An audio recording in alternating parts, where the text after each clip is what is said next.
Este domingo 22 de agosto tenemos unas lecturas supremamente delicadas, supremamente fuertes. De ahí que hay que meterle todo el corazón y toda la atención. La invitación primera es a que cada uno de nosotros vuelva a los textos de forma personal y orante. Madres carmelitas, hermanos carmelitas, fraternidad carmelitana, que en este domingo entonces la palabra del Señor de nuevo rompa nuestro corazón, hiera nuestro corazón, ensanche nuestro corazón y nos llene de sentido y de experiencias que nos retan realmente en el seguimiento de Jesús. El primer texto del libro de Josué.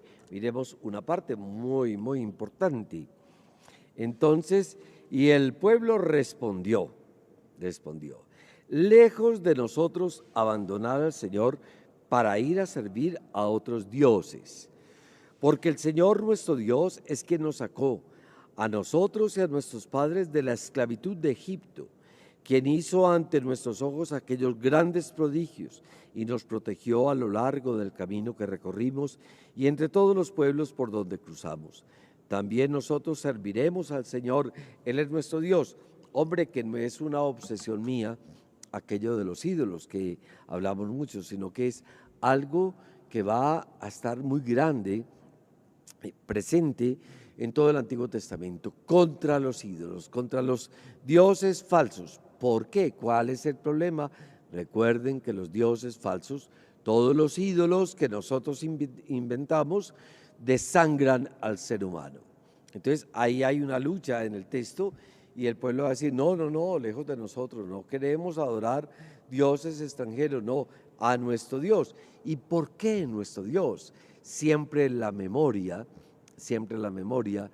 de ese primer amor que es la experiencia de la liberación de Egipto. Experiencia histórica que marca al pueblo de Israel y que llega a nosotros en señal igualmente de fuerza, de salvación y de vida. Un Dios liberador, un Dios salvador, un Dios que guía, el Dios de la alianza, de la promesa y del camino. Un Dios que ha acontecido en medio de la vida como pan y como agua, como luz y como fuerza, como esperanza y como promesa. Gustad y ved qué bueno es el Señor. Tantas veces hemos comentado la belleza de este salmo. Gusten, hermanos, y vean lo bueno que es el Señor. Esa fe que está llamada a ser un gusto, a disfrutar, a degustar el manjar de Dios. Dios que es bueno, Dios que es dulce, Dios que alimenta la vida, Dios que dulcifica la existencia. Y para eso nosotros estamos llamados en el domingo a entrar en comunión en el banquete eucarístico. El texto de Efesios que venimos leyendo, fuerte, a veces se ha entendido muy mal y saca unas conclusiones fatales de este texto y se hacen unas lecturas moralizantes horribles, ¿sí? Veamos partes de ese texto. Vivan en mutua dependencia con respecto a Cristo. Así, las mujeres deben ser dóciles, sumisas a sus maridos como el Señor, porque el marido es la cabeza de su mujer, como Cristo es la cabeza y Salvador del cuerpo que es la iglesia. Y sigue el texto y han predicado barbaridades a partir de esto. Esto exigiría una lección muy grande. Sí, señoras, mujeres, sean sumisas, dice el texto, sean dóciles a sus esposos. ¿Pero por qué? Porque el esposo está llamado a ser cabeza del hogar como Cristo es cabeza de la iglesia. O sea, el esposo está llamado a ejercer el ministerio de Cristo. Entonces, ser sumisas no quiere decir ser tontas, sino que esa sumisión y esa docilidad que está hablando el texto, por eso exigiría una lección muy grande, quiere decir que el esposo es el que está obrando como Cristo. Entonces, el esposo es dador de salvación, dador de vida.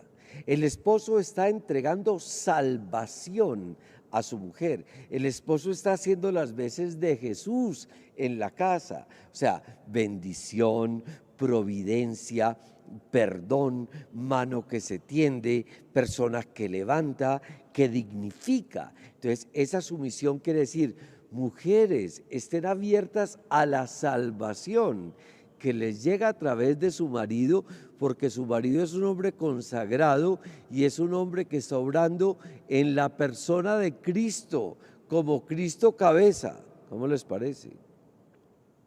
Entonces no es cualquier cosa lo que estamos hablando aquí. Entonces aquí, ¿quién es el fregado? En definitiva es el esposo. El esposo es el fregado, ¿por qué? Hombres, porque ustedes tienen que vivir como vive Cristo, para que su mujer descubra en usted el lugar de la salvación. Eso es lo que está diciendo el texto. Entonces, no es una sumisión, no es una sumisión tonta, no es una docilidad tonta a un hombre déspota, a un hombre infiel, a un borracho, a una persona que manipule, porque es que eso lo han predicado y muchas mujeres lo han entendido así.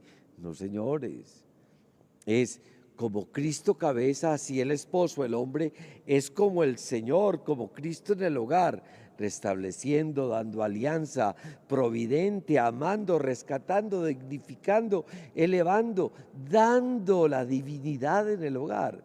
Entonces yo debo estar dócil a esa entrega del otro, que es expresión de salvación para mí. Esto va a implicar una revisión muy grande en muchas percepciones, inclusive para muchos presbíteros y diáconos que han hecho de estas lecturas unas lecturas moralizantes y descontextualizadas en una forma fatal, y de unas mujeres que han entendido estas lecturas también como es. El Evangelio nos va a recordar hoy uno de los fracasos pastorales de Jesús. Fracasos. Ese día se le fue mucha gente al Señor, ¿cierto? Qué enseñanza tan difícil. ¿Quién puede entenderla? ¿Quién puede entenderla? Esto los hace tropezar en la fe, ¿sí? Dice Jesús. La sola carne no sirve para nada. Algunos no creen, ¿cierto? Desde ese momento, muchos de sus discípulos lo abandonaron y no siguieron con él. Ahí hay un fracaso pastoral de Jesús, porque es que las palabras de Jesús son palabras incisivas que nos están invitando a penetrar, a ahondar profundamente en su sentido. No son palabras piadosas en un sentido peyorativo de lo piadoso, que a veces decimos las palabras tan dulces o unas imágenes tan dulcerronas de Jesús que tampoco nos convienen. Hay unas estampas que no me gustan, porque nos están también como desconfigurando a Jesús. No, Jesús es un hombre que tiene todos los rostros: el rostro de la bondad, el rostro de la fuerza, una palabra incisiva, una palabra tierna. Y aquí hay unas palabras muy fuertes de Jesús donde dijeron, no, esto está muy complicado, aquí yo no sigo. Y nos dice hoy que muchos dejaron a Jesús. Y Jesús les dijo al resto, oye, ¿ustedes qué pues? ¿También me van a dejar o qué? Y esas palabras se dirigen hoy para nosotros. ¿Ustedes también me van a dejar o qué? Porque la palabra de Jesús va a indicar que el hombre tiene que tomar una posición profunda ante Él que es un manjar bueno y dulce. ¿Van a adorar otros dioses? No, dijeron en Josué, no, nosotros nos quedamos con el Señor, aquel que nos liberó. Entonces, ¿qué dice Jesús? ¿Qué dice Pedro? Señor, entonces, ¿a quién vamos a ir? Dejarte a ti, tú tienes palabras de vida eterna. Nosotros creemos y sabemos que tú eres el Santo de Dios. Sí, no es un cristianismo a nuestra medida, es un cristianismo hecho según el corazón de Jesús, del Señor.